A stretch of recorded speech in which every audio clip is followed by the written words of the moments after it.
காலை வணக்கங்கள். இலக்கிய சந்திப்பு 48வது இலக்கிய சந்திப்பின் முதலாவது அமர்வை ஒருங்கிணைப்பதில் எனக்கு மிக்க மகிழ்ச்சி. இதற்கு பொருத்தமான நிலத்தை மரியாதை நிலத்தின் உரிமையாளர்களுக்கு மரியாதை கொடுத்து பொருத்தமாக ஆரம்பித்து வைத்த அதீதா, விஜி அனைவருக்கும் நன்றி. இந்த அமர்வு முதலாவது அமர்வு இளையோர் பற்றியதாக இன்று அமைய இருக்கிறது. நாம் இலக்கிய சந்திப்பை ஒருங்கிணைக்க வேண்டும் என்று ஆரம்பித்த காலத்தில் இளைய தலைமுறையினர் கனடாவில் வாழ்கின்ற இளைய தலைமுறையினர் எதிர்நோக்கும் சவால்கள் பற்றி அதிகம் பேசியிருந்தோம். தலைமுறைகளுக்கு இடையிலான விரிசல் காரணமாக பல விஷயங்களை எங்களால் உரையாட முடியாமல் போய்கொண்டிருக்கிறது. நாங்கள் பேசுவது அனைத்தும் தனித்தனியாக இருக்கிறது. இளையோருடைய மன உளைச்சல், உளவியல் சிக்கல்கள், தற்கொலைகள், போதைப் பொருள் பாவனைக்கு அடிமையாதல் போன்ற பல பிரச்சனைகள் நமது சமூகத்தை பாதிக்கிற போதும் பெற்றோர் பிள்ளைகளிடையான விரிசல், தலைமுறை விரிசலுடன் கலாச்சார விரிசல், பார்வை கோணத்தில் உள்ள வேறுபாடுகள் காரணமாக ஏற்பட்டுள்ள ஒரு இடைவெளி, மொழி இடைவெளி என்பன எமது தலைமுறைகளுக்கு இடையிலான பரிமாற்றத்துக்கு ஒரு தடங்கலாக அமைந்துவிட்டது. எமது சமுதாயம் எதிர்நோக்கிய பிரச்சனைகள் வேறு விதமானவை. ஆனால் இன்றைய இளைய சமுதாயம் எதிர்நோக்குகின்ற பிரச்சனைகள் வேறு விதமானவை. ஒரு பிரச்சனையை வைத்துக்கொண்டு இன்னொரு பிரச்சனையை நாங்கள் அணுக முடியாது. எனவே எமது பார்வை கோணத்தை நாங்கள் இரண்டு தலைமுறையும் ஒன்றாக இணைந்து உரையாடக்கூடிய ஒரு வெளியை உருவாக்குவது அவசியம் என்று நாங்கள் அதிகம் பேசியிருந்தோம். அதற்கான ஒரு முதல் முயற்சியாக இலக்கிய சந்திப்பில் ஒரு இளையோர் பற்றிய அமர்வை வைக்க வேண்டும் என்று நாங்கள் கருதினோம். இப்ப எமது சமுதாயம் ஒரு பல வகையான அவலங்களை சந்தித்து வந்திருக்கும் போது இப்ப இந்த இன்டர்ஜெனரேஷனல் ட்ராமா என்றும் பேசுகிறார்கள். இப்ப இங்கு வரும் பிள்ளைகளுக்கு அது வேறு வகையான ஒரு தாக்கத்தை ஏற்படுத்தக்கூடும். அதே போல எமது பிரச்சனைகளுக்கு கூடாக நாங்கள் எமது பிள்ளைகளை பார்க்கும் போது பல்வேறு எதிர்பார்ப்புகளை வைத்திருக்கக்கூடும். இந்த மாதிரியான விஷயங்கள் தவிர இங்க கனடாவில் உள்ள பாடசாலை முறைமை, கலாச்சார வித்தியாசத்தோட காரணமாகவும் பல்வேறு விதமான உளவியல் சிக்கல்கள் நமது இளைய சமுதாயத்துக்கு இருக்கும். அதன் விளைவுகளை நாங்கள் அதிகம் பார்க்கிறோம். ஆனால் அதன் காரணங்களை எங்களால் ஆழ்ந்தறிந்து கொள்வதற்கு கொஞ்சம் கஷ்டமாக இருக்கிறது. எனவே இந்த அமர்வு இளையோரை பற்றி கதைக்க இருப்பது ஒரு நல்ல ஆரம்பம் என்று நினைக்கிறேன். இன்று இந்த அமர்வில் பேசுவதற்கு கவிதன் வந்திருக்கிறார். அவர் ஒரு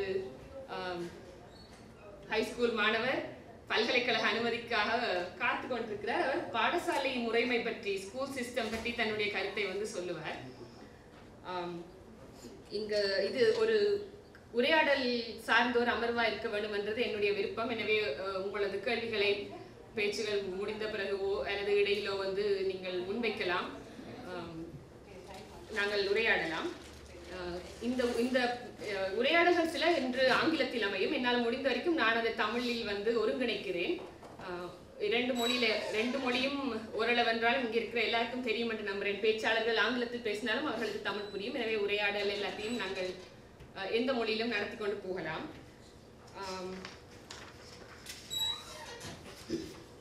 கவிதன் முதலாவது கவிதன் உரை இருக்க போறது. அவர் பிரான்சில் பிறந்திருக்கிறார், கனடாவில் வளர்ந்திருக்கிறார். அவருடைய அனுபவம் வித்தியாசமா இருக்கும். அவர் இந்த பாடசாலை முறையை எப்படி பார்க்கிறார் என்றதை அவர் சொல்ல போறார். அடுத்ததாக இன்று எங்களோட பவிதா இணைந்திருக்கிறார். அவர் இப்ப யோர்க் பல்கலைக்கழகத்தில் தன்னை முதுமாணி பட்ட படிப்பை மேற்கொண்டு வருகிறார்.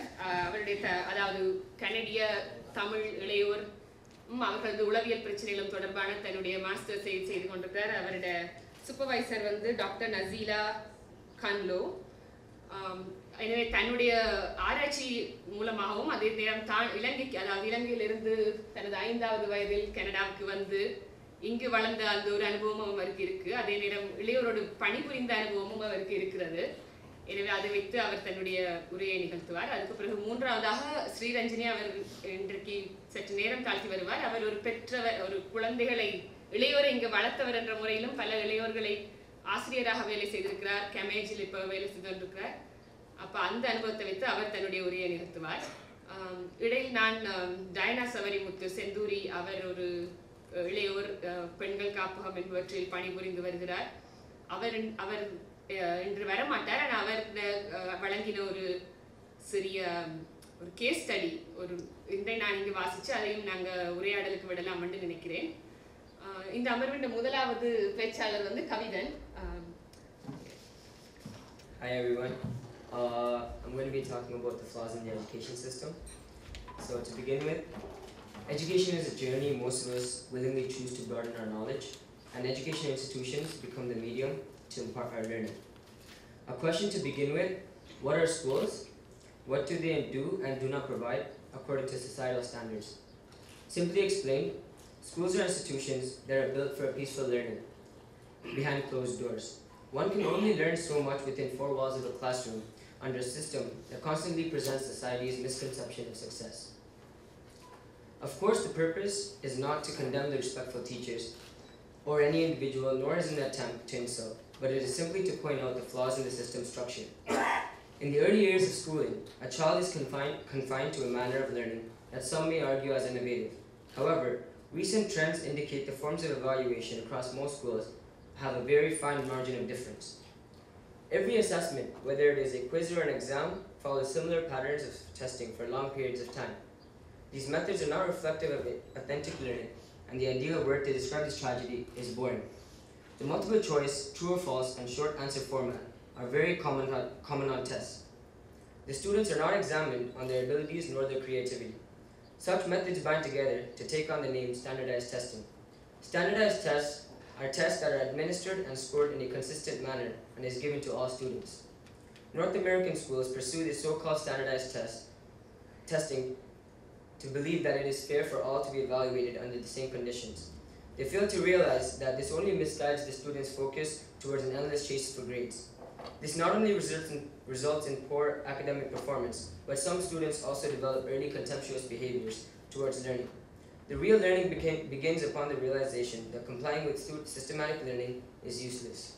There is all the more reason to claim that these institutions are practically ignoring means of evolving education. These evaluations prove not to be subjective until the marking process, since post-teaching assessments are a series of content selected by the teacher, thus proving tests are not reliable records to represent the student's intelligence in different fields of interest. Another question to consider: are schools the only option available to young learners, since one curriculum does not seem to satisfy all? The current education system does not have to wield the ultimate power to decide a student's fate in the vast riches of the learning process. How is one expected to be satisfied with the mere picture of a classroom, an array of ordered seats, students exchanging dull expressions, reluctantly preparing themselves for a session? The concept of learning is confined to a set of words, a principle stating, teachers stand and teach, children sit and learn. Is that all learning is limited to? General knowledge is more powerful than what most underestimate it to be. We are flipping pages, writing essays, hauling backpacks, just to settle and enjoy life. So they have instilled this motive inside us, that we must learn in the classroom to earn. As a teacher or a mentor, the main criteria to the job is to not make children learn, but to make them want to learn. For a better understanding, let's look at education as a medicine, a supplement that strengthens the human body to accommodate with needs. Excess of any medicine is in no doubt poison. Prescribing the same type of medicine to a range of people results in disaster, because everyone behaves and reacts differently. So is it ethical in any aspect to give the same standardized tests for a range of individuals?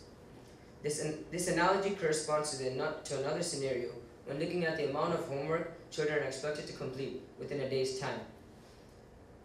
Everyone has their strengths and a unique set of skills that design their own ways of thinking. Most believe assimilation ended years ago in residential schools, but it is still lurking in the form of today's education. If you were to judge a fish by its ability to climb a tree, it would believe that its whole life it is stupid. Two very revolutionary figures have spoken words of wisdom that conveniently address the change for education. Number one, education is what remains after one has forgotten what one has learned in school. This was said by Albert Einstein. Benjamin Franklin says, "Tell me and I forget, teach me and I remember, and involve me and I learn." Thank you.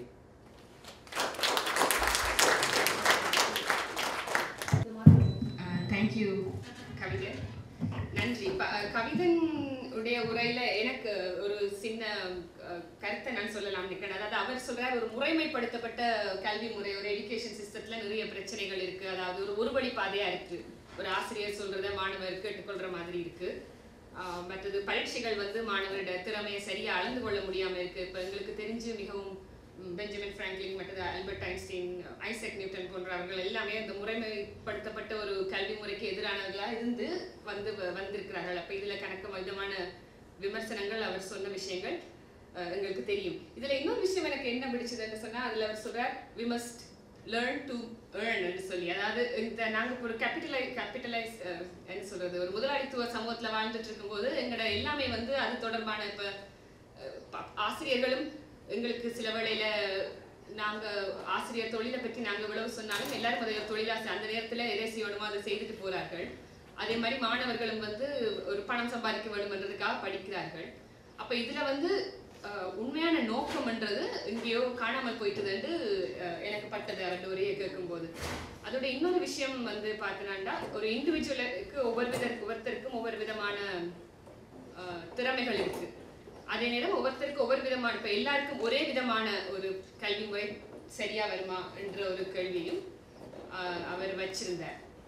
இப்போ இந்த கலாச்சாரத்துக்கு நாங்கள் வரும்போது புதுதாக என்ன நடக்குதுன்னு சொன்னால், அது ஒரு இண்டிவிஜுவலைஸ்ட் கலாச்சாரமாக இருக்கிறதுனால கூட ஒரு மாணவர்களுக்கு இடையிலே கொஞ்சம் பிரச்சனைகள் வருது. அதாவது உங்களோட வேலையை நீங்கள் செய்யுங்க, எங்களோட வேலையை நாங்கள் செய்கிறோம்ன்ற ஒரு மனப்பாங்கு வந்துட ஆரம்பிக்குது. ஒரு கூட்டாக கற்றுக்கொள்ள முடியாத ஒரு சந்தர்ப்பமும் இங்கே இருக்குது. இப்போ இந்த விஷயம் தொடர்பாக கழிச்சதுக்கு நன்றி கவிதை. வேறு யாராக்கு ஏதாவது இதில் கருத்துகள் இருந்தால், காமெண்ட்ஸ் இருந்தால், இல்லாட்டி கவிதனோட உரையாட விரும்பினா இப்போ நீங்கள் ஆங்கிலத்திலையோ தமிழ்லையோ அதை நீங்கள் போஸ்ட் பண்ணலாம். First of all, I think that was a very well written essay or presentation. I particularly liked the medication, education மாதிரி ஒரு comparison. You made a comparison between medication and education, and I think that's interesting because ஒரு டெஸ்ட்டை கொடுக்கல நீங்கள் ஒரு மெடிகேஷனை கொடுக்குற மாதிரி, or you made a contrast, right? And as a nurse, I can tell you that ஒரு மெடிகேஷனை கொடுக்கல முதல்ல மெடிகேஷனை கொடுத்துட்டு அது என்ன எஃபெக்ட் எடுக்குதுன்னு பார்த்துட்டு தான் அந்த டோசேஜை மாற்றிக்கணும், அல்லது எப்போ எடுக்கிறதுன்னு மாற்றிக்கணும், அல்லது எந்த நாள் எடுக்கணும்னு மாற்றிக்கணும், right? So you assess the situation and you change it according to your patient. So I think that was a really great comparison because even with education very good okay, but the student இப்படியான டெஸ்ட்டை கொடுக்கல வடிவா perform பண்ணிடலன்னா வேறு மாதிரி டெஸ்ட்டை கொடுக்கலாம், எப்படி கொடுக்கலாம்னு பார்த்து தான் செய்யணும்னு you made that comparison. So I think that was a really great analogy. Thank you. So I was added to this panel kind of later on, so I didn't have as much time to prepare. So I'm going to speak about my thesis findings. So in the ஆராய்ச்சியில findings வந்திருக்குது அதை பற்றி தான் கலைக்க போகிறேன். You may notice அரசி சொன்ன மாதிரி நான் 5 வயசுல இங்கே வந்தபடியா இந்த தமிழ் சுத்த தமிழ் மாதிரி வராது, more casual conversation தமிழ் மாதிரி வரும். So I hope you can follow. First of all, because அரசி சொன்ன மாதிரி ஒரு உரையாடல் இருந்தபடியா இங்கே வந்திருக்கிற மக்கள் in the age, are you parents? அந்த மாதிரி ஒரு conversation start பண்ணுறதுக்கு ஒரு 10 கேள்வி கேட்கலாமா? So who here are parents? How many of you have children? That's it? Are you guys not raising your hands or? Okay, so all of you are parents here. And how many here, I see a lot of young faces here. How many of you are in elementary school? So that's up to grade 8. நீங்கம்மா grade 8 படிக்கிறீங்களா? Grade 8, player. How many of you are studying from either grade 1 or kindergarten to grade 8? Yourself? Okay. And how many of you are in high school? Okay, we have quite a few high school students. And any of you doing post-secondary, college, university students? Okay, so we have a great mix here, which I think is first of all, a perfect opportunity to discuss this matter. When I was doing my research, and the research is one of the biggest findings that came to light. So let me start off by saying where I started. I'm a registered nurse.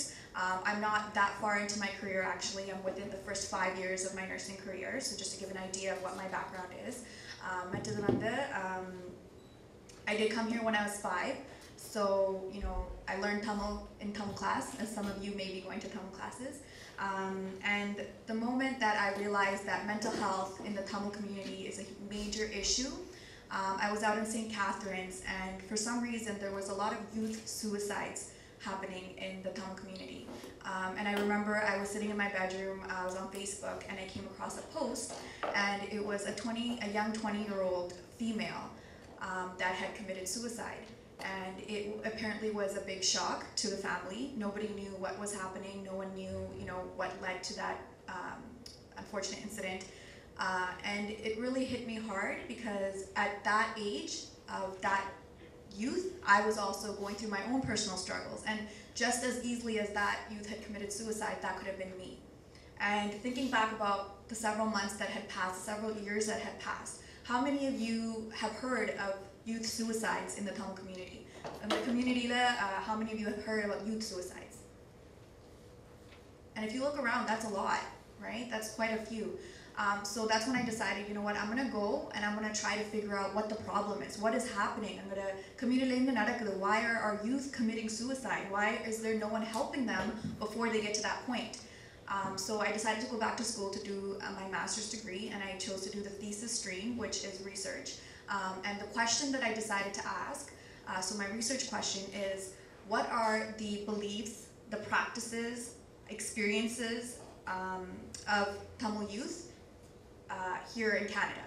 So what I looked at was 18 to 24-year-olds, so 18-24 வயசு வரைக்கும் அந்த youth group தான் பார்த்தேன். All of them are first or second generation, and all of them live in Toronto. So I went in thinking that I'm going to get about 24 participants. சரியான கஷ்டமா இருந்தது, even to get them to come and sit down and talk. But the ones that I was able to come out and have a conversation with, they had a lot of information to offer. So those things that they had discussed is what I'm going to be talking about. As Adesi mentioned, my supervisor is Dr. Nazila Khanlu. She has done a lot of research with the immigrant population in Canada as it relates to mental health. So she was a great support. I'll be presenting my preliminary findings, which means that I'm still in the process of analysis and writing my findings. So these are just the major themes that have emerged so far.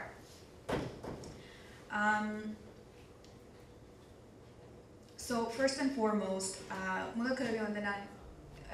participants in the actually before I get there, so out of the 13 participants, I have to mention that 8 of them were females and 5 of them were males. So 8 boys and 5 girls. Boys, it was hard, very, very hard. சரியான கஷ்டமா இருந்தது boys வெளியில வந்து mental health பத்தி கதைக்க வைக்கிறதுக்கு. அதனால அந்த 5 பிள்ளைகளை கூட்டி கதைக்கிறதுக்கே சரியான கஷ்டமா இருந்தது. But the information that they gave was great.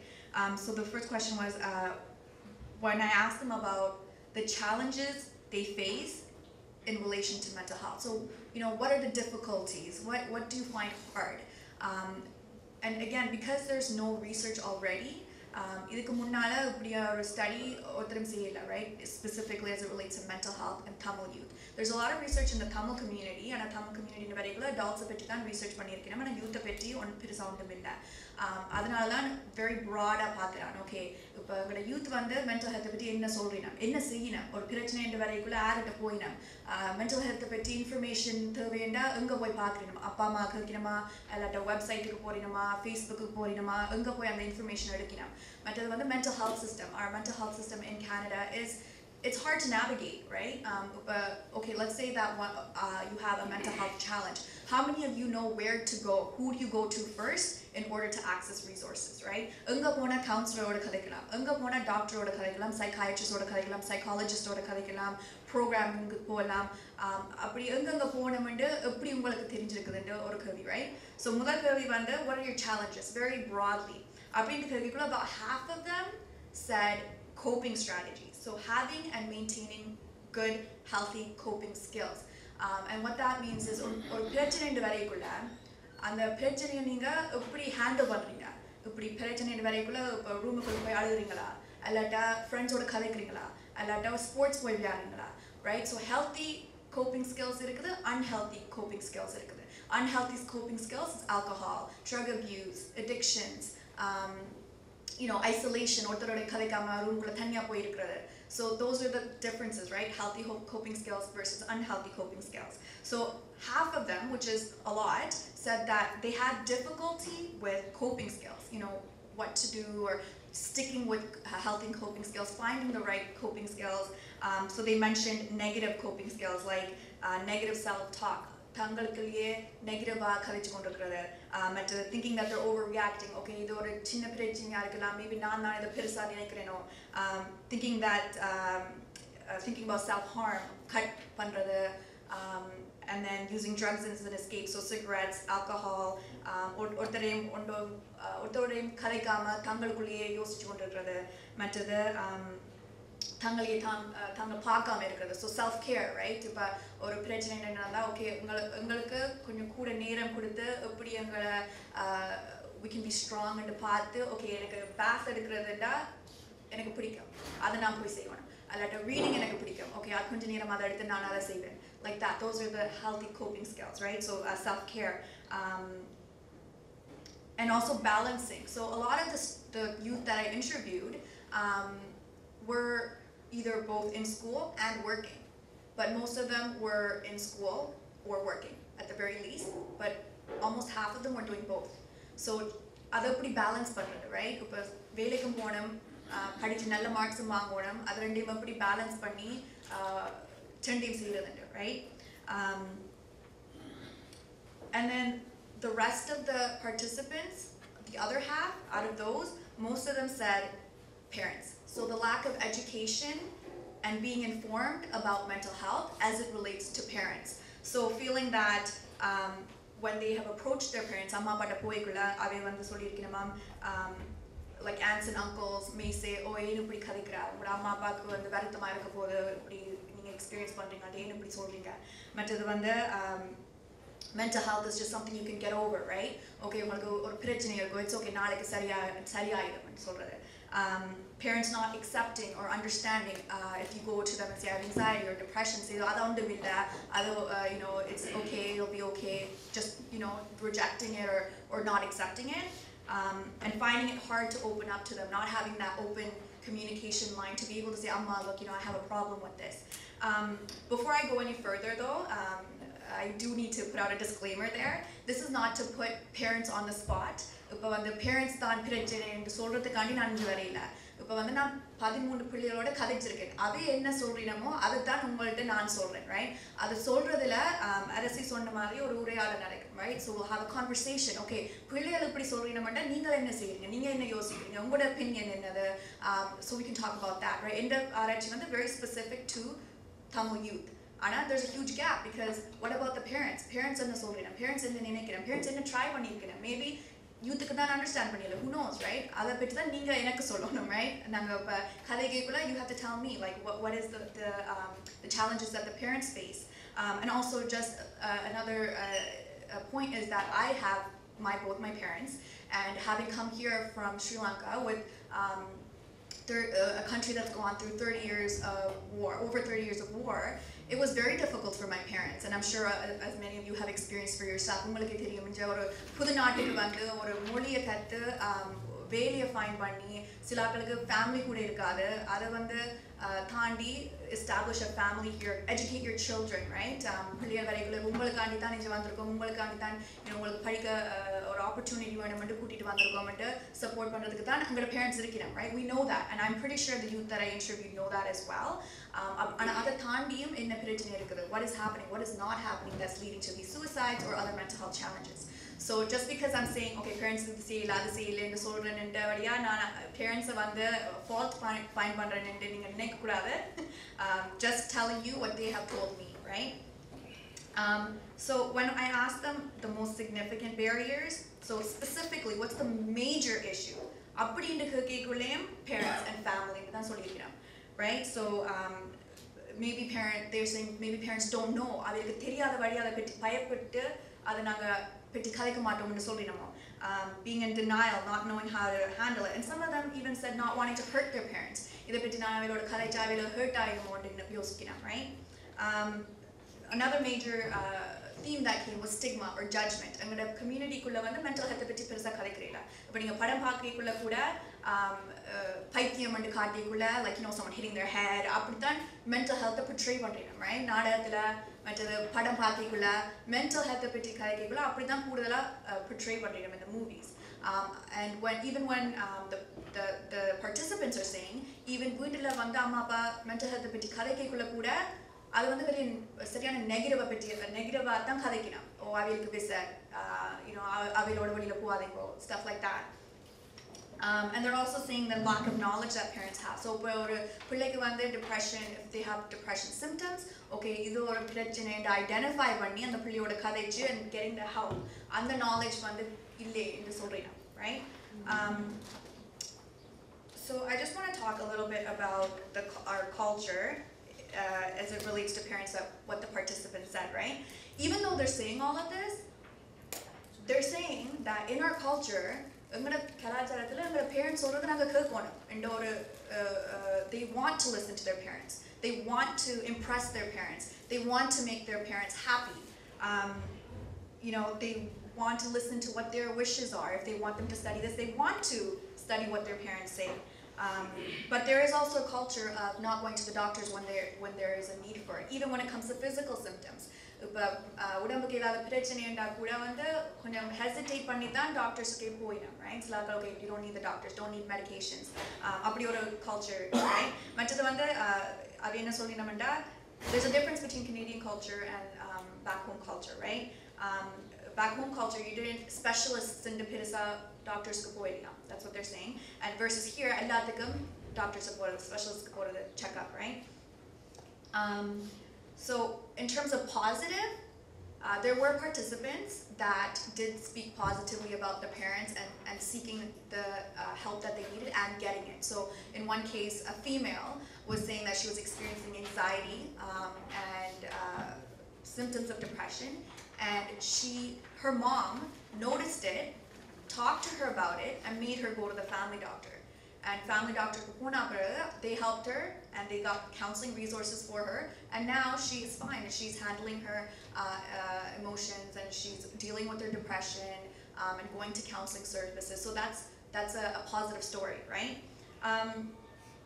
And a lot of them did say that at first when they wanted to speak to their parents about school issues, or they want to change the program, or they want to move back home and go to a different school, or change into varayikulla avanga amma appa kadai keladhu nenecha pillai vandu kadai chaapiradu enga amma appa understand pannirukku, or a surprise almost, right? Like, oh, they understood. I was surprised that they understood. And then going to kind of like I would say the negative aspects of how parents handle mental health. So fear of, as I mentioned, fear of disappointing them or hurting them or worrying them.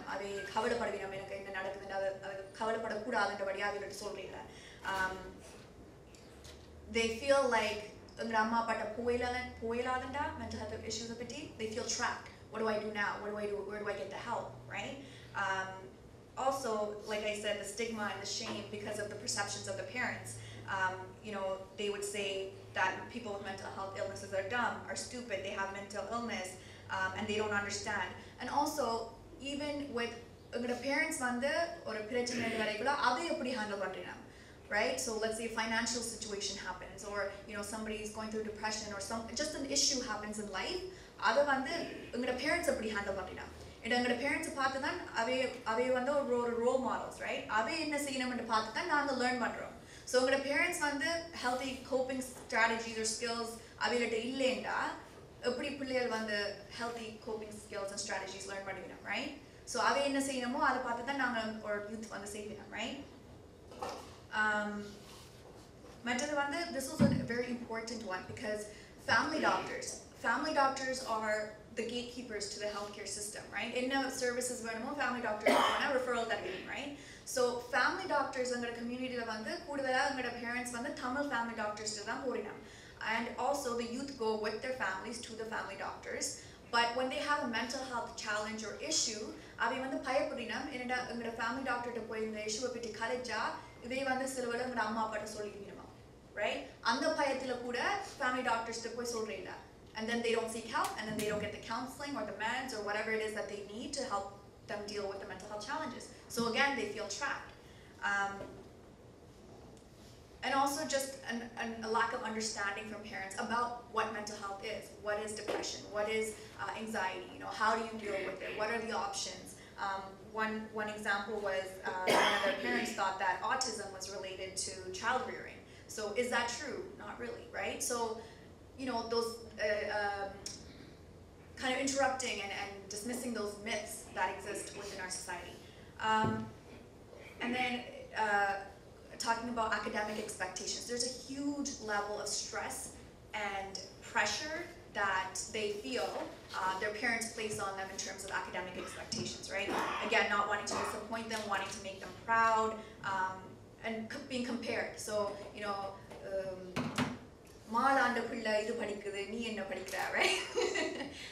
Or, you know, your cousins are studying this and they're doing engineering and doctor, and having those stereotypical expectations. Doctor, engineer, lawyer, and then the kids might be wanting to do something else, right? And the kids are the ones that are going to do the career and live it for the rest of their life, right? So are they going to be happy with that decision they make in terms of career? And then going to, you know, the parents always pressuring them to do education in university versus college, or going out straight out of high school to get a job. So from the youth, what their recommendations were, one, first and foremost, was more honesty, communication, and meeting at the crossroads, right? They're saying that the weakness is that parents are not understanding. The kids don't explain, also the kids' fault, that they don't explain why these expectations are an issue, and the fact that they're raised differently. So it's true, because in Canada we have a very fast-paced, go, go, go kind of lifestyle, and it's more indoor versus back home in Illam, where you're outside a lot too, right? And the next thing that they recommended was education for the parents, and with resources being in Tamil, right? Making sure that our parents can understand it, and in English, so that our parents can understand it and apply it, and making them culturally sensitive. So in terms of parents, I think this is a great forum to be discussing this, and it's a great starting point to start addressing mental health issues within the population, to break stigma, have some education around mental health for parents, including how to approach and address the topic with your children, and how to practice and role model good mental health. So obviously there needs to be further research in, you know, what are the parents saying about it. So if they're not going to the parents, then the question is, where are they going, right? Only half of them said they may go to their family. All of them said that they would go to their friends, right? So that's interesting, because then where are they going? They're going to their friends. But what about their friends? So their friends are probably around the same age as them. So what do these friends know, right? Actually, I have to go back. They said friends and significant others. About half of the participants were in a relationship, so they had a boyfriend or girlfriend or significant other. So they're saying that they would either go to their friends or their significant other. And then that's another issue, right, with parents accepting relationships at that age. So on the age 11, the boyfriend, girlfriend, the parents may not accept it, so that's another, that they have to hide that from their parents. They also said that's stressful. So the question then becomes, where do you learn about mental health services? If you're going to your friends and asking them, or, you know, relying on them, where is this group learning about mental health services? About half of them said they learned it at school. So their school website, school programs, school posters, announcements. Another significant number of them said that they learned about it by word of mouth, through family and through friends. And another significant portion said online. So social media, for example, Twitter, Let's Talk, hashtag, Instagram, Facebook, group chats, and Google. So this is where we are learning about, the youth are learning about mental health services, through their friends, through school, and through online social media and search engines. And when you ask them, would you seek help from a mental health professional? It was interesting, because out of the 5 males that I asked, அனைவருக்கும் வணக்கம். மணிக்கு வேணும், எனக்கு என்னுடைய வகுப்பு இன்றைக்கு ரத்து செய்ய முடியல, அதனால் நான் ஏற்கனவே என்னெல்லாம் கதைக்கப்பட்டிருக்கேன் தவறப்பட்டிருப்பேன். அரசி சொல்றதில் நிறைய நியாயம் இருக்குது, ஆனால் நான் வந்து இதில் எந்த விதமான நிபுணத்துவம் பெற்ற ஒரு ஆள் இல்லை. நான் வெறும் பெற்றாராகவும் ஆசிரியராகவும் எனக்கு கிடைச்ச அனுபவங்களின் அடிப்படையில் மட்டும்தான் இது சொல்ல போகிறேன். எனக்கு தரப்பட்ட தலையங்கம் வந்து எமது சமூகத்தில் பெற்றோருக்கும் இளையோருக்கும் இடையில் இருக்கும் இடைவெளி. இதில் நாங்கள் எமது சமூகம் இன்னைக்குள்ள இங்கே டொரண்டோவில் வாழ்கிற தமிழ் சமூகத்தை தான் நான் இதில் எடுத்துக்கொள்ள போகிறேன்.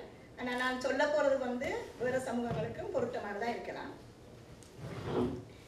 அனுபவங்கள், கருத்துக்கள், வாழ்க்கை பெருமானங்கள் மற்றும் நடத்தைகளிடையே உள்ள வேறுபாடுகளால் வளர்ந்தோரும் இளையோரும் ஒருவரை ஒருவர் விளங்கிக் கொள்ள முடியாத நிலையை தலைமுறை இடைவெளி, அதாவது ஜெனரேஷன் கேப் என கேம்பிரிட்ஜ் ஆங்கில அகராதி வரையறுக்கின்றது.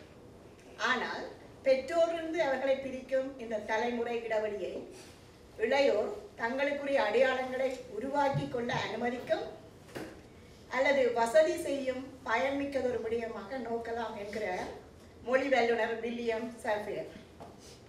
பெற்றோரும் இளையோரும் வெவ்வேறு காலகட்டங்களைச் சேர்ந்தவர்களாக இருப்பதால் அவர்களிடையே வேறுபாடுகள் காணப்படுவது சகஜமானது. எனவே அந்த வேறுபாடுகள் உருவாக்கும் இடைவெளியும் தவிர்க்க முடியாது. அத்துடன் கலாச்சாரம் என்பது நிலையானதல்ல, அது எப்போதும் மாறிக்கொண்டிருப்பது.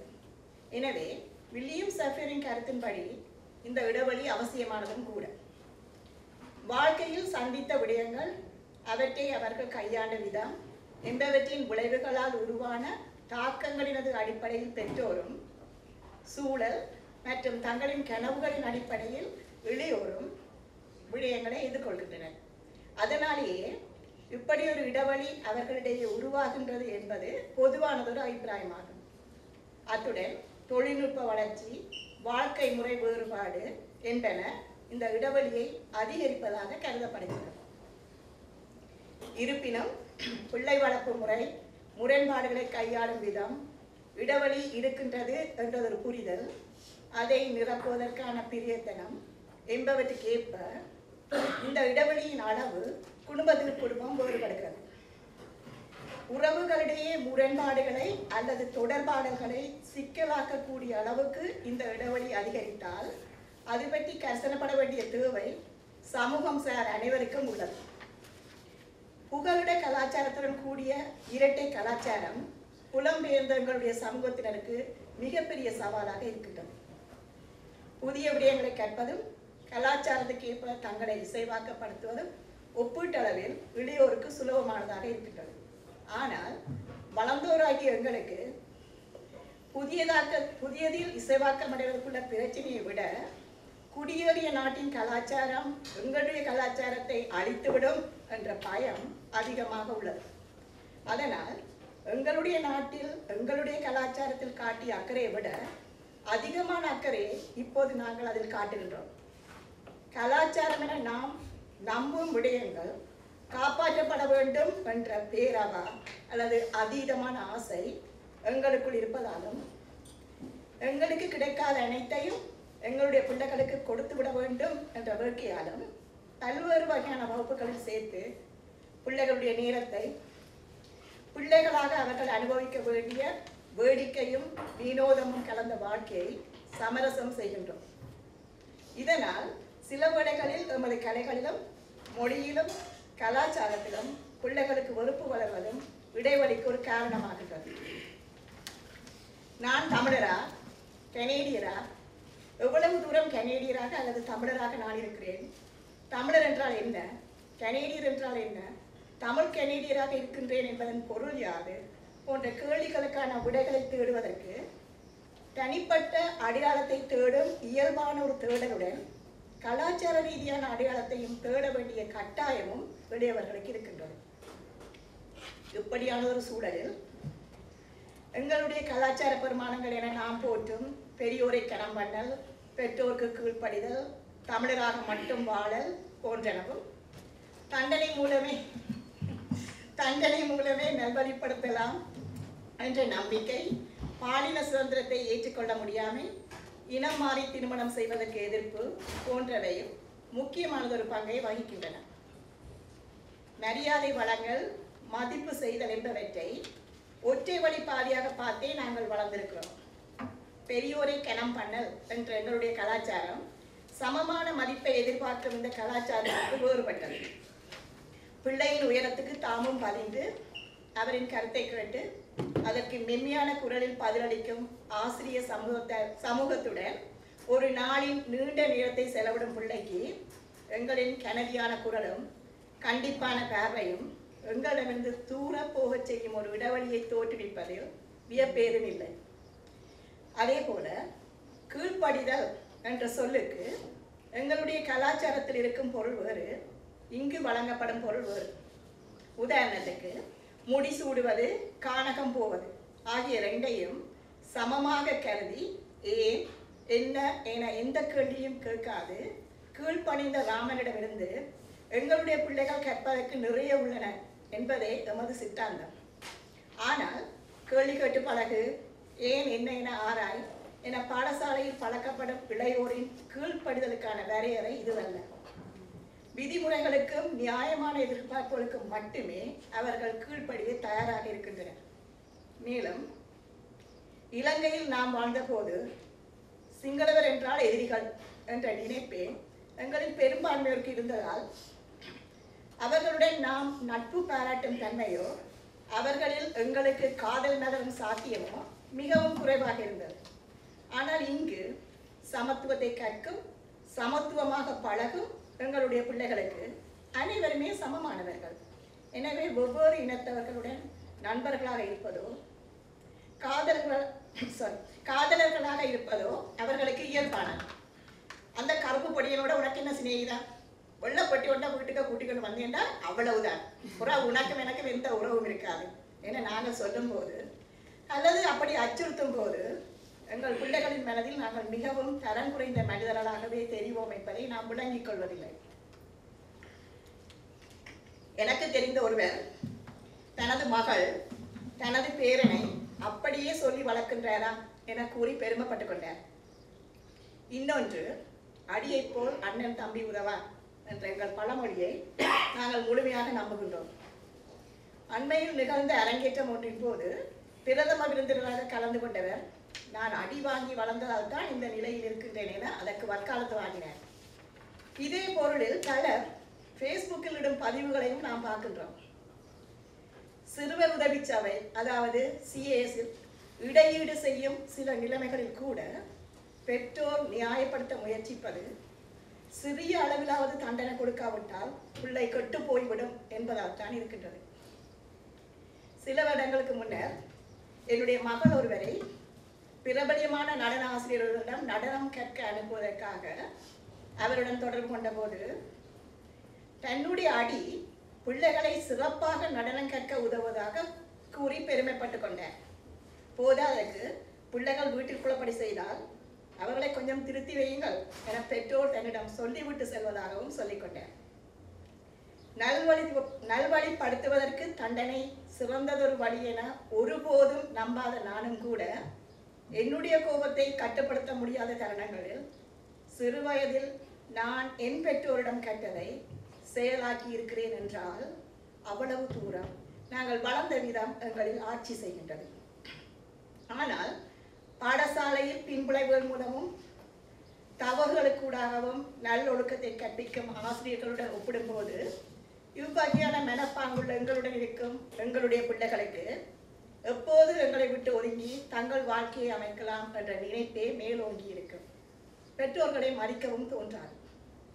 அத்துடன் எங்களுடைய கலாச்சாரத்தில் பொதுவாக விடயங்களை ஆழமாக அலசி ஒன்றாக இணைந்து முடிவெடுக்கும் நிலைமை இல்லை. எப்போதும் எங்களுடைய பிள்ளைகளுக்கு அறிவுறுத்தல்கள் சொல்லியே நாங்கள் பழக்கப்பட்டிருக்கிறோம். அதனால் பிள்ளைகளின் கதைகளை, ஆசைகளை, அபிப்பிராயத்தை, பிரச்சனையை காது கொடுத்து கேட்க வேண்டும் என்பது எங்களுக்கு புரிவதில்லை. அதற்கு நாங்கள் பழக்கப்படவும் இல்லை. நான் சந்தித்த தற்கொலைக்கு முயன்று தோற்று போன சிறுமி ஒருவர் தனக்கு பாடசாலையில் நிகழும் அடவாடித்தனம் அதாவது புலிங்கை பற்றியோ அல்லது தனக்கு இருக்கும் பிரச்சனைகள் பற்றியோ கதைப்பதற்கு தனக்கு யாருமே இல்லை என குறைப்பட்டு கொண்டார். என்னையோ என்ற நிலைமையோ விளங்கிக் கொள்ளக்கூடிய பக்குவம் அம்மாக்கு இல்லை, ஒருமன புத்துமதி சொல்லத்தான் அம்மாக்கு தெரியும் என்று தாயின் மேல் அவர் குறை கூறிய போது அந்த தாயினால் அழுவதை தவிர வேறு எதுவும் செய்ய முடியவில்லை. மேலும் சில வேளைகளில் மொழியும் ஒரு தடையாக இருந்து விடுவதுண்டு. அநேகமான இளையோருக்கு தங்களின் கருத்துக்களை முழுமையாக தமிழில் சொல்வதில் சிரமம் இருப்பதால் ஆங்கிலத்தில் போதுமான அறிவில்லாத பெற்றோருடன் தர்க்க ரீதியான விடயங்களை விவாதிப்பது அவர்களுக்கு பிரச்சனையாக இருக்கின்றது. அந்த பெற்றோர்களுக்கு அவர்களுடைய கருத்துக்களை இளையோருக்கு விளங்கப்படுத்த முடியாத தூரதிர்ஷ்டம். அதனாலும் பெற்றோரிடமிருந்து இளையோர் ஒதுங்கி போய்விடுகிறார்கள். என்னுடைய 5ஆம் வகுப்பு மாணவர் ஒருவர் ஒரு முறை, என் அம்மாவுக்கு இங்கிலீஷ் தெரியாது, எனக்கு தமிழ் நல்லா தெரியாது, அதால் நான் அம்மாவோட அதையும் கதைக்கிறேன் இல்லை, அப்பாவோட மட்டும்தான் கதைக்கிறேனா என்று சொன்னபோது எப்படி அம்மாவுடன் கதைக்காமல் இருப்பது என எனக்கு அதிர்ச்சியாக இருந்தது. மேலும் குறித்த வயதுக்குள் திருமணம் செய்ய வேண்டும் என்று ஒரு எழுதாத விதி இருப்பதால் சொல் கணைகளை தடுப்பதற்காக 30 வயதுக்கு மேற்பட்ட தமிழ் யுவதிகள் தமிழர்கள் கூடும் இடத்தை தவிப்பதை இப்போது காணக்கூடியதாக உள்ளது. அத்துடன் இளையோர்கள் சந்தித்து பழகி சேர்ந்து வாழ்ந்த பின்னரே திருமணம் செய்ய விரும்புகின்றனர் அல்லது பந்தமற்ற ஒரு வாழ்வை தொடர்வதை விரும்புகின்றனர். இன்னும் சிலர் ஓரினச் சேர்க்கையாளர்களாக இருக்கின்றனர். அப்படியான போக்குகள் உணர்ச்சிகள் அவர்களுக்கு இருப்பதை எங்களால் ஏற்றுக்கொள்ள முடிவதில்லை. இவையும் சமூகத்தில் இளையோருக்கும் பெற்றோருக்கும் இடையில் உள்ள இடைவெளி அதிகரிப்பதற்கு காரணமாகிறது எனலாம். பெற்றோராகிய நாங்கள் வாழ்க்கை இழந்தவை அதிகம். உயிர்களை, உறவுகளை, உடைமைகளை, தொழிலை இழந்து வலியுடன் குடியேறிய ஒரு சமூகமாக நாங்கள் இருப்பதால் எங்களுடைய வலிகளுக்கு ஒத்தடமாக பிள்ளைகள் அமைய வேண்டும் என எதிர்பார்க்கிறோம். அவர்கள் எங்களுடைய தியாகங்களை, இழப்புகளை, கனவுகளை ஈடு செய்பவர்களாக இருக்க வேண்டும் என்று விரும்புகின்றோம். அதனால் கலாச்சாரம் என நாம் நினைப்பதை அவர்கள் மீறும் போது, நாம் நினைத்த வகையில் அவர்கள் கல்வி பயிலாத போது, அல்லது எங்களுக்கு பிடித்த வகையில் அவர்கள் திருமணம் செய்யாத போது எங்கள் முழு உலகமும் ஸ்தம்பித்து போவதாக உணர்கிறோம். அதனால்தான் மகன் தோடு போட்டு விட்டான் என்பதை பார்த்ததும், அல்லது மகள் ஓரினச் சேர்க்கையாளி என அறிந்ததும், அல்லது மகன் இனம் மாறி உறவு வைக்க விரும்புகிறான் என கேட்டதும் உறவே வேண்டாம் என்று கை கழுவி விடக்கூட சில வேளைகளில் நாம் துணிகிறோம். அல்லது அதை பற்றியே தினமும் நச்சரிப்பதன் மூலம், அல்லது அதற்காக அவர்களை ஏதாவது ஒரு வகையில் பழி வாங்குவதன் மூலம் அவர்களை உளச்சிக்கலுக்கு உள்ளாக்குகிறோம். எனவே தலைமுறை இடைவெளி என்று ஒன்று இருக்கிறது. அதுவும் புலம்பெயர் நாட்டில் அது இல்லாமல் போகாது என விளங்கிக் கொள்வதாலும், தொடர்பாடலை பேணுவதாலும், இளையோருக்கு சமமான முக்கியத்துவம் கொடுப்பதாலும், நிலைமைக்கேற்ற பேரம் பேசுவதாலும் தான் இந்த இடைவெளியை ஓரளவாவது நாங்கள் குறைக்க முடியும் என்ற யதார்த்தத்தை நாம் உணர்ந்து கொள்ள வேண்டும். பிள்ளைகள் எங்களுக்கு உரித்தானவர்கள் என்ற மனப்பான்மையை அகற்றி அவர்களை தனி மனிதர்களாக மதிக்க நாங்கள் கற்றுக்கொள்ள வேண்டும். சுயமாக சிந்தித்து செயலாக்கும் தன்மையை ஊக்குவிக்க வேண்டும். அவர்களில் நம்பிக்கையை வளர்க்க வேண்டும். அப்போதுதான் தாம் செய்பவற்றை எங்களுடன் பகிர்ந்து கொள்ள வேண்டும் என்ற நினைப்பு அவர்களுக்கு வரும். அப்படி இல்லையானால் இந்த இடைவெளி பெருத்து பெருத்து அதற்குள் எங்களுடைய இளையோரை நாங்கள் தொலைத்து விடக்கூடும். இடையீடுகள் எதுவுமற்ற ஒரு நேரத்தை கதைப்பதற்கென நாளாந்தம் ஒதுக்குதல் தொடர்பாடலை பேணுவதற்கு உதவி செய்யும், இடைவெளியை குறைக்கும். தங்களுடைய நாளை பற்றி, அதில் இருந்த சிரமங்கள், சவால்கள், சந்தோஷங்கள், பாராட்டுகள் பற்றி பெற்றோர் பிள்ளைகளுக்கு சொல்வது ஒரு முன்மாதிரியாக அமையும். பொதுவாக சாப்பாட்டு மேசையில் எல்லோரும் இருக்கும்போது கதைப்பது நல்லதென்ற, ஆனால் எனக்கு சாப்பாட்டு மேசையில் கலந்துரையாடுவது சரி வருவதில்லை. பிள்ளைகள் சிறு பிள்ளைகளாக இருக்கும்போது கதை புத்தகம் வாசித்து விட்டு படுக்கையில் கதைப்போம். கொஞ்சம் வளர்ந்ததும் அது குட் நைட் நேரமானது. அந்த பழக்கம் இப்பவும் எங்களுக்கு உள்ளது. சந்திக்கும் போது எல்லோரும் கட்டிலிருந்து ஒன்றாக கலந்துரையாடுவது எங்கள் அனைவருக்கும் பிடித்த ஒரு விடயமாகும். சுஜாதாவுக்கு சொல்வதாக பாவனை செய்தபடி தினமும் நடந்தவற்றை தலையணைக்கு சிவாஜி சொல்வது அந்தமான் காதலி திரைப்படம் பார்த்தவர்களுக்கு ஞாபகம் இருக்கும். ஒவ்வொருவரும் தங்களுக்கு சௌகரியமான நேரத்தை இப்படி கலந்துரையாடுவதற்காக தெரிவு செய்யலாம். ஒரு பழக்கத்தை பழக்கிவிட்டால் அல்லது பழகிவிட்டால் அது தானாகவே ஒட்டிக்கொள்ளும். அல்லது நாங்கள் தனித்தனி தீவுகளாகத்தான் இருப்போம். தற்போது குடும்பமாக காரில் போகும்போது கூட தொழில்நுட்பமே செல்வாக்கு செலுத்துவதை நாங்கள் பார்க்கின்றோம். பிள்ளைகள் ஏதாவது திரையில் பார்ப்பார்கள் அல்லது கேட்பார்கள் அல்லது வானொலி போடப்பட்டிருக்கும். அப்படி இல்லாமல் இருந்தால் முகம் பார்த்து பேசுவதற்கு கஷ்டமான விடயமாக, கொஞ்சம் சீரியஸான விடயமாக இருந்தால் காரில் போகும்போது அதை பற்றி கதைப்பது பிள்ளைகளுக்கு உதவி செய்யலாம். எங்கட காருக்குள்ள 680 நியூஸ் இடையில் வந்தாலும் பெருமை அன்றி மற்றும்படி எங்கள் குரல்களுக்கு மட்டும்தான் அதற்குள் வளமையில் ஒலிக்கும் என்று சொன்னார் ஒரு சிநேகிதர். அதே போல எங்களுக்கு வசதியான ஒன்றை பழக்கத்தில் கொண்டு வந்தால் அதன் பயன்களை நாங்கள் பார்க்கக்கூடியதாக இருக்கும். பிள்ளைகளின் நடத்தை சவால்கள் எதையாவதை கையாள வேண்டியிருப்பின் சிறிய பிள்ளைகளாயின் அது சம்பந்தமாக கதை புத்தகத்தில் வரும் பாத்திரங்கள் சம்பவங்கள் பற்றி கதைக்கலாம். சற்று வளர்ந்தவர்களாயின் செய்திகள் அல்லது இணையத்தில் இருக்கும் கட்டுரைகள் ஊடாக பேசலாம். அப்படி பழகினால் ஏதாவது ஒரு பிரச்சனை வரும்போது அம்மாவிடம் ஆலோசனை கேட்கலாம், அப்பாவுக்கு சொல்லி ஆறுதல் அடையலாம் என்ற நினைப்பு பிள்ளைகளுக்கு வரும். இல்லையானால் குடும்பமாக கவுன்சிலிங்குக்கு போவதும் பயன் தரலாம். பிள்ளைகள் தங்களுடைய அறைக்கு எந்த நேரம் கம்ப்யூட்டர்ல தான் இருப்பினும் கீழே வாரதே அருமை. மனுஷன் நடுக்க போனில் இருப்பார், அல்லாட்டி வழியில போயிடுவார். நான் சும்மா டிவியை பார்த்து விட்டு பழக்க வேண்டியதுதான் என்று அடுத்து கொண்டார் ஒரு தோழி. இப்படியாக ஒரே வீட்டில் இருப்பவர்களிடையே கூட தொடர்பாடலற்ற வறுமை காணப்பட்டால் இடைவெளி வரத்தான் செய்யும். அதை மேவ நாம் தான் முயற்சிக்க வேண்டும். நாங்கள் எவருமே முழுமையான மனிதர்கள் இல்லை. எனவே தவறு விட்டோமே, இடைவெளி பெருத்து விட்டது, இனி என்ன செய்வது என நாங்கள் கலங்க தேவையில்லை. மாற்றங்கள் தேவை என உணர்வதே முக்கியமானது. அப்படி உணர்ந்தால் மாற்றத்தை எப்போதும் ஆரம்பிக்கலாம். அது இன்றிரவாகவும் இருக்கலாம். நன்றி. Mental health in South Asian youth. Current research has identified many mental health challenges faced by South Asian youth, with academic pressure, cultural and language barriers, peer family difficulties, financial difficulties, gender or sexual identity, and intergenerational conflict as a few of the mental health stressors. One study found that levels of depression in South Asian students were predicted by higher perceived prejudice and lower self-reported competence in work, personal and social efficacy, and intra-cultural behaviors. Other challenges faced by South Asian youth include the importance of maintaining family honor, with the inability of maintaining it linked to personal shame. South Asian youth in the Peel region were only able to identify about a third of the mental health resources presented and were unacquainted with resources in the neighborhood. These statistics indicate a higher need of mental health accessible for South Asian youth and increased awareness of mental health challenges and barriers for South Asian communities. Case study number 1. Sangeeta is a 13-year-old Sri Lankan Tamil girl living in Scarborough with her mother and father. Her older brother moved out of the home 2 years ago because of a conflict with their parents. She immigrated from Sri Lanka 5 years ago and is bilingual in both Tamil and English.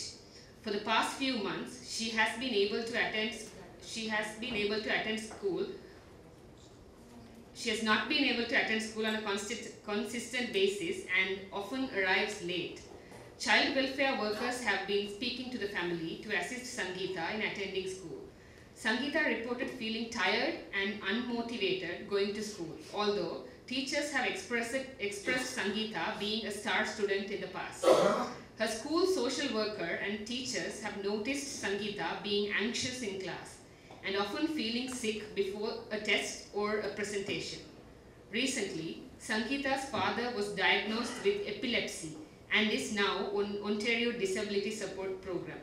Her father's unemployment has been difficult for the family, as he was the only working member in the family. Her mother has disclosed that Sangeeta's father has been drinking heavily and starting arguments at home. Sangeeta is close to her parents but has found it difficult to speak to her father in the last few months. She often spends most of her time with her friends and extended family, as she does not like being at home.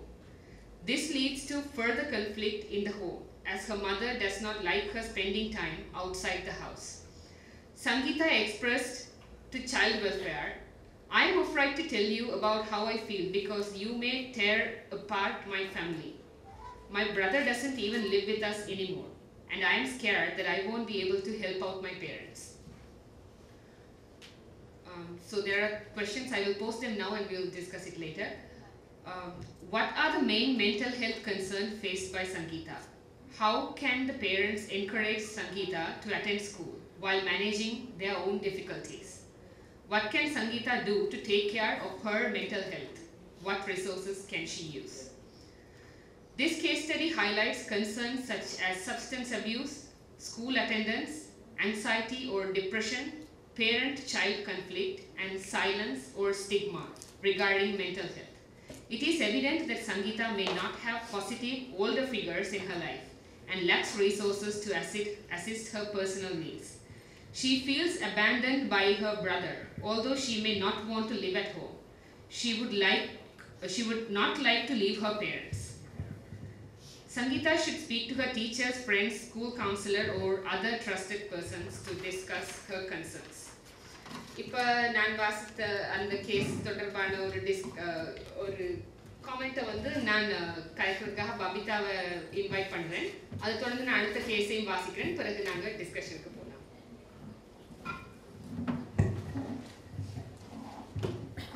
So in the case scenario, there's some family conflict, right? So அவண்ட அண்ணாவோடையும் அவண்ட parents-ஓடையும் சில family conflict இருக்குது. Even in the research that I had done, family conflict, about half of them said family conflict so kudumba pirajana avinte mental health allada avinte parents in the mental health affect pannudundu in a very negative way. It contributed to anxiety attacks, made them dread going home from school. So school mudichu veeta pova viruppapadada pillaigal irukina. And some of them even said that them and their siblings could not be at home because of family conflict. And two of them stated that family conflict affected their parents' mental health. So from that case scenario, I think it kind of highlights how family conflict can impact mental health. The other thing is, with Sangeeta, I think it's important to look at context in terms of gender as well. In this scenario, we have a female, and there's different challenges that come with being a female. I think somewhere in there, it mentioned that the mother doesn't like Sangeeta spending time outside the home. And correct me if I'm wrong, is she spending time with her family, her extended family? Not much. Okay, so I just wanted to talk about the differences that how males versus females deal with mental health challenges. Sorry, she spends her time with extended family because she doesn't want to spend with her mother and okay, so here you have a female spending time and she's still with family, right? So some of the females in the study, they had spoken about their challenges in relation to their gender, and they had mentioned strict timelines, as you had mentioned, about getting married before 30 years old, about having stricter rules. One of the participants mentioned not being able to wear earrings, not being able to wear shorts, sleeveless, not being allowed out of the house a lot, and also being perceived as emotional. So when you do express your emotions, just saying, oh, she's just a girl, she's just crying, she's just being emotional, and dismissing it that way. The other thing that we see here, I think, is also the fact that the father, who is diagnosed with epilepsy, has a physical condition. So with epilepsy, you may have seizures. So epilepsy in pakave theriyum, okay, he has a health problem irukudundu theriyum, adanal doctor ku povum, right? Ana indha pilla she's showing some signs of depression that may warrant an assessment by a professional.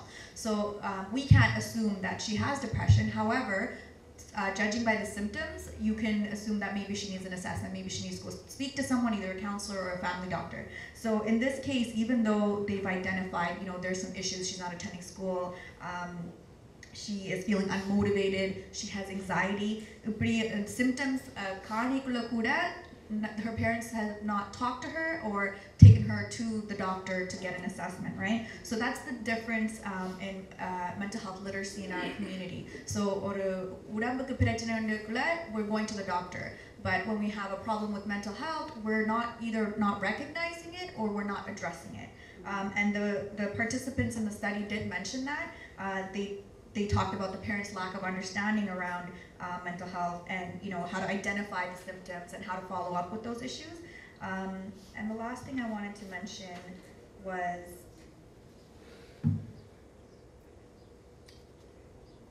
mental health role model. So in this situation, you have the father who's been diagnosed with epilepsy. So diagnosed so he probably has seizures, and accepting a diagnosis like that can be difficult. So அப்படி ஒரு diagnosis வரைக்குள்ள நீங்க அதை எப்படி handle பண்றீங்க, like I spoke about earlier, and in this case the father is not handling it so well. He's resorting to alcohol.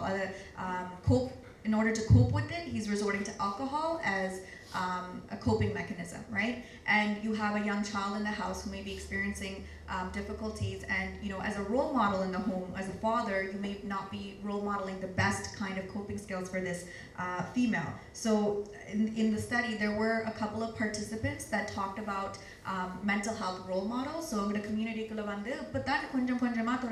health, right? So I don't know if any of you know Vidya Hair and Makeup. So she's a makeup artist, and she's very active on Instagram. And Vidya, what she did was, she's a divorcee. She went through divorce. She's remarried now, but when she was in that stage, the experience of right? She said, I have depression. I have been through depression. This is how it felt. She went on social media, and you have all of these young females watching this video and thinking, I'm not alone, right? And look at her, and this is what they told me. The two females that told me that they would like to see more mental health role models, they told me that in seeing Vidya and seeing that she has gone through mental health challenges and seeing that she came out of it and she is successful, that is a good thing for them to see, that you can have mental health issues, you can have mental health challenges, but there is help out there and you can overcome it, and this is how to do it, right? So those were my comments. Yeah.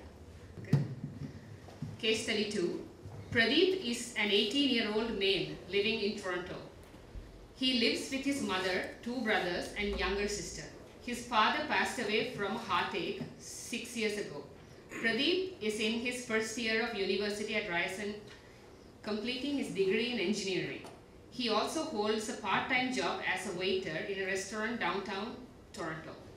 His friends are surprised with his decision to pursue engineering, as they expected Pradeep to pursue visual arts. Pradeep was awarded the highest marks in visual arts and photography in high school and always participated in projects in the community. His brothers have reassured him that engineering was the best career path because of its stability, salary, and job opportunity. Within the first few months of going to university, Pradeep started to spend less time with his friends and more time by himself. Pradeep's brothers have reassured his friends that Pradeep is busy studying and preparing for his exams. One evening, Rohan, Pradeep's friend, found Pradeep passed outside a bar in Toronto. Rohan found bruises and needle marks on Pradeep's hand and brought him to the hospital. Pradeep told Rohan, I can't do this anymore. This is not who I am, but my family is depending on me. I feel like I can't last another day. The next day, Pradeep assured Rohan that he was just really drunk last night and did not mean anything he said. Pradeep asked Rohan if he wanted any of his artwork, as he is throwing all of them away. Questions. What are the mental health stressors faced by Pradeep? And what are the responsibilities of Rohan? How can Pradeep learn to manage his mental health? A discussion. In this case study, the youth is going through difficulties with career path, family and cultural expectations, alcoholism, substance abuse, possibly, isolation and depression. Pradeep's decision to pursue a more stable career affected his identity and love for his art. His coping mechanisms have included isolation and distance from his peers. It appears that his brothers are unaware of Pradeep's concerns or possibly minimizing or ignoring his difficulties. In this scenario, Pradeep's success depends highly on the actions of peers and others. His interaction with Rohan suggests a high degree of depression or suicidal tendency, as Pradeep is giving away his artwork. His peers should actively encourage Pradeep to spend time with them and speak about his thoughts. Pradeep may benefit from speaking to an academic or school counselor and receiving support from professionals.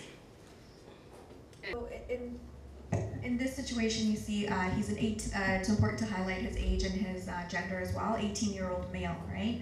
And in this case, he started to spend less time with his friends, more time by himself, and he was trying to give things away, saying things like, I feel like I can't last another day, right? That's what he's saying. And his brothers, they're not aware of his issues or his concerns, or possibly, kind of not accepting it or minimizing it or ignoring it.